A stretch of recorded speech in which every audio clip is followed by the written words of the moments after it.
शेखरां लोचनत्रयसंयुक्तां पूर्णेन्दुसदृशाननाम् अतसीत् पुष्पवर्णाभां सुप्रतिष्ठां सुलोचनां नवयौवनसम्पन्ना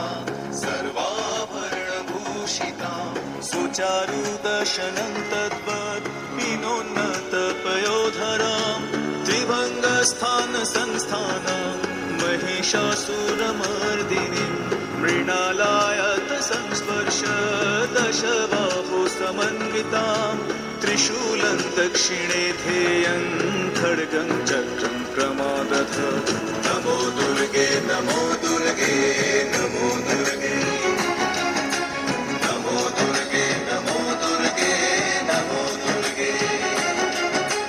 नमो दुर्गे नमो दुर्गे नमो दुर्गे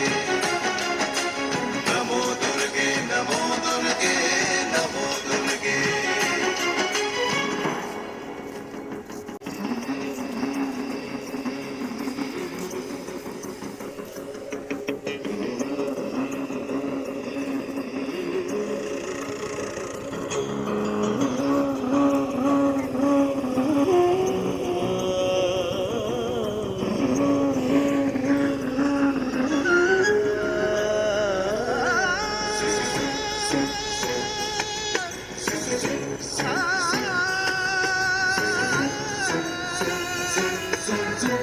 Sani pani pama pama gama pani sa.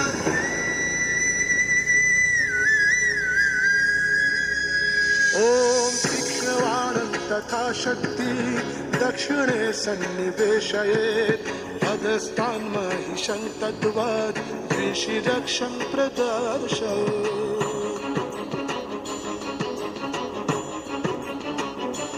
ॐ तीक्ष्णबाणं तथा शक्ति दक्षिणे सन्निवेशयेत् अधस्तां महिषं तद्वत् ऋषिरक्षं प्रदर्शयेत् शिरोच्छेदोद्भवं तद्वत् दानवं खड्गपाणिनां हृदि शूलेन निर्भिन्नं निलयतन्त्रविभूषितां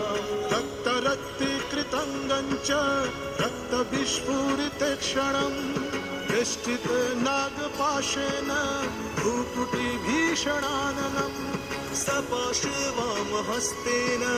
प्रीतकेशं